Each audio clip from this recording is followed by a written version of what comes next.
Secret Service agent Sam Sims has a style all his own.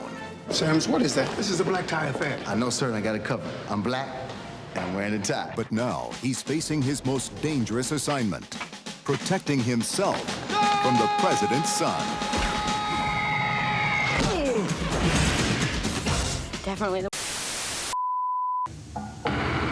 You're early. But I'm ready. Then prove it.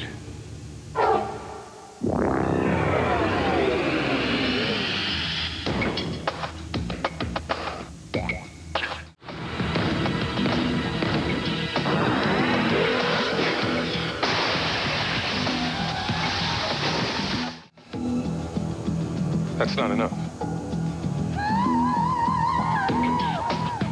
Oh, this must be a rookie thing or something. And now for our feature presentation. So, on my trek through the IMDB bottom 100, we're on to number 45, which is... Okay, I swear this wasn't planned. Yes, I did just talk about Shaq's other movie, Steel, in my last episode, but this actually is a coincidence that I had to jump to this spot and put these two movies back to back. In fact, at some point after the Steel video came out, I decided to check to see what was next and found that the very next one on the list, the Emoji Movie, was streaming on the FX website at the time, and I was dead set on doing that next. But when I looked again, it wasn't streaming there anymore. But number 45, Kazaam, is, as of the time I'm recording this, still streaming on Disney+, because it was distributed by Touchstone Pictures. Wait, I thought the point of Touchstone was so that Disney could put out more adult movies. And why does Disney Plus have this bad Touchstone live-action family movie but not this one? Would have saved me some trouble when making my video on the fourth one. Also, I finally seen the original on YouTube. It's pretty much what you'd expect if you saw my video. Dumb, kiddie, but still somewhat enjoyable. Also, my prediction about Tum Tum getting his name was pretty accurate. Everyone else probably gets a cool name that's probably because of some positive aspect about them. But this poor guy, Grandpa said, "You get this name because you're a little shit who eats all my food. Fuck you." Can I be Monster Destroyer? Or how about Super Killer? Little one, since your energy begins and ends with your tummy, you shall be known as Tum Tum. Dude just got insulted straight up to his face in a permanent way and just took it. Anyway, back to Shazam, which... Wait, something about this looks different. Okay, yeah, this one is remembered for more than just being a bad 90s kids movie.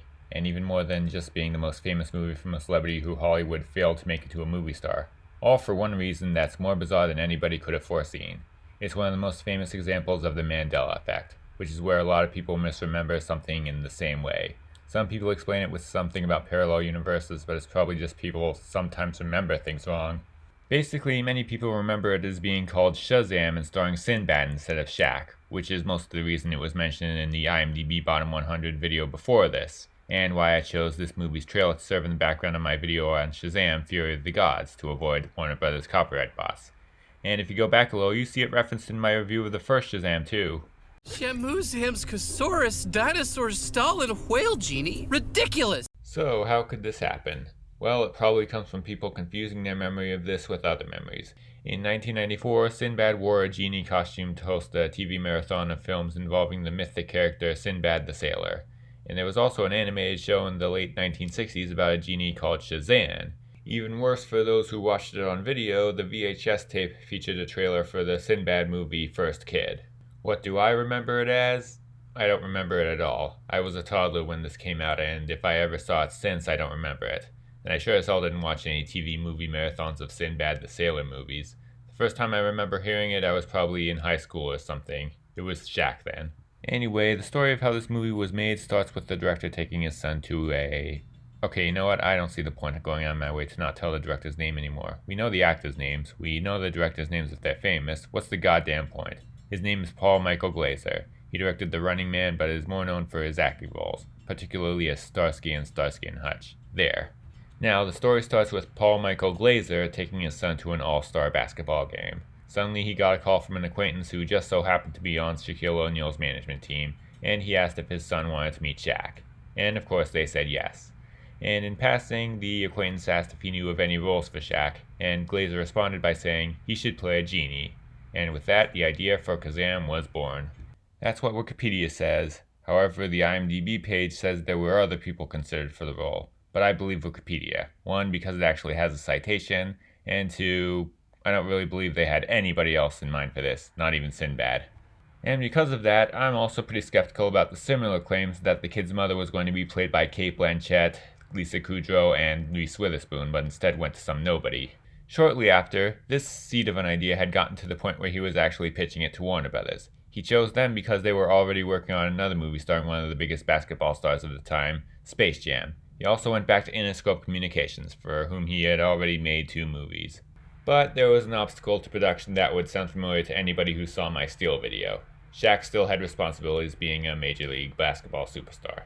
In order for the movie to be finished before he had to go to basketball camp, it had to be written and greenlit in 10.5 weeks. The script was written in 6.5 weeks, and it got the green light in time, and production started after the 10th week. But then came another obstacle. Warner Brothers sent the production into turnaround, meaning that they stopped it and wrote off all their production costs for tax purposes. But it was picked up by Disney, who finished it and released it under the Touchstone banner. Shaq also contributed to the soundtrack of this film, lending his voice to 3 singles. Said album also features the first professional recording from pop star Pink, who was at the time a teenager in an obscure all-white R&B group called Choice. Now on to my thoughts on the actual movie. This ranks lower than Steel, and yes, it is worse. Wow, who would have guessed that a kids movie where Shaq plays a rapping genie would be bad?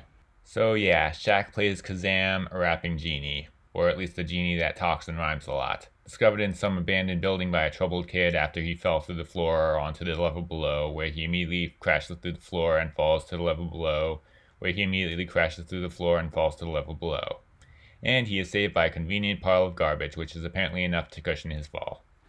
Anyway, he discovers Shaq and now he has 3 wishes, but he really just keeps him around without using those wishes for the most part. The plot revolves around the kid trying to reconnect with his estranged father, something he surprisingly does on his own without the genie's wishes for the most part. In fact, he locates him entirely on his own. Not a complaint, I'm just surprised. I think that pretty much any other movie would have had him wish to see his father again, especially since his first wish is pretty much wasted. Then I wish I had junk food from here to the sky. Congratulations, you could have wished for anything, but you wished for that. You will not live long enough to eat all of that shit.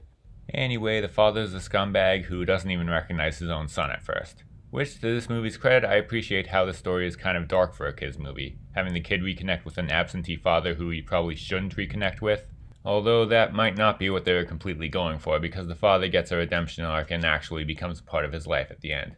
Mostly because the kid wished for a second chance for him. I can't tell if this was by the father's free will or not. The movie does say that Kazaam becomes powerful enough at the end to grant more than just material wishes.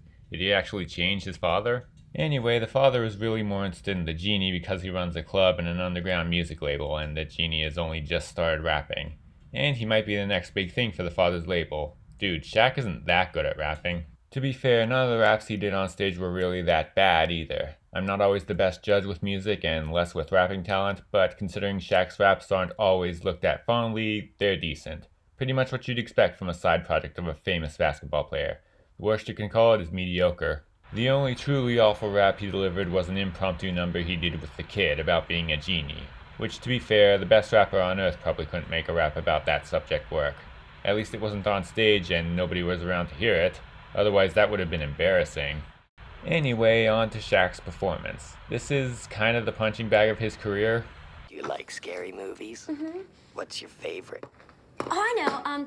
Kazaam, you know the one where Shaq plays a genie? That's not a horror movie. Well, you haven't seen Shaq act. But it is still better than his performance in Steel. Even the summary of the poor Rotten Tomatoes score admits that he has charisma, which is pretty much all you really need for a movie like this. I mean, nobody has ever thought about casting Daniel Day-Lewis as a rapping genie in a kid's movie. The movie gives him some cartoony antics and makes him likable. But it's the writing that fails for the most part, and even makes his antics a little annoying at times. What the fuck? Roger Ebert said that Shaq has proven that he could act in a movie called Blue Chips and that he can be likable in this movie, but what he can't do is pick good material. Which brings up one question. There was a movie where he had an acclaimed performance? Irrelevant detail. There's one scene where he and the boy are eating breakfast, and he uses his powers to make pieces of toast fly around the kitchen and have them fly into his own mouth where he swallows them all whole.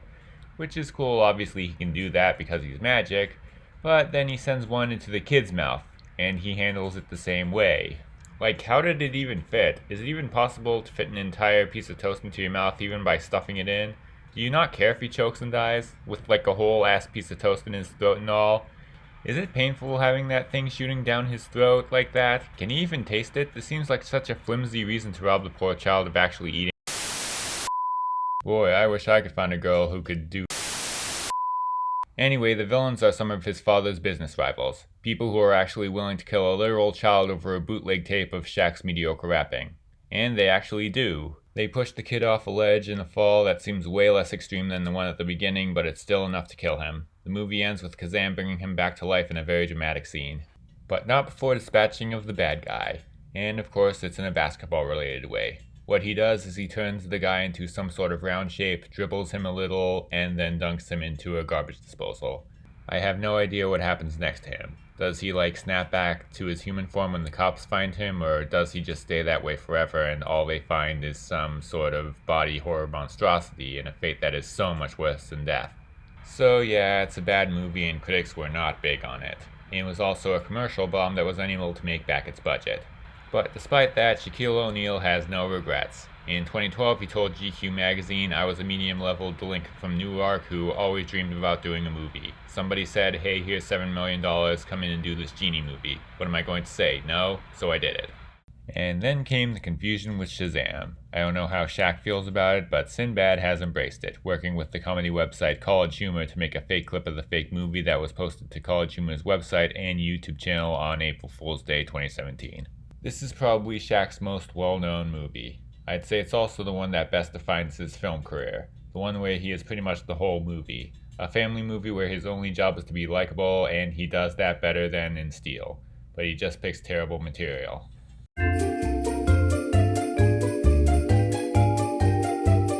Yeah, I think this one's probably near the bottom of the 1 stars. It was originally going to be at the very bottom of the 1 stars, but while writing this I convinced myself it was still better than Teen Wolf 2.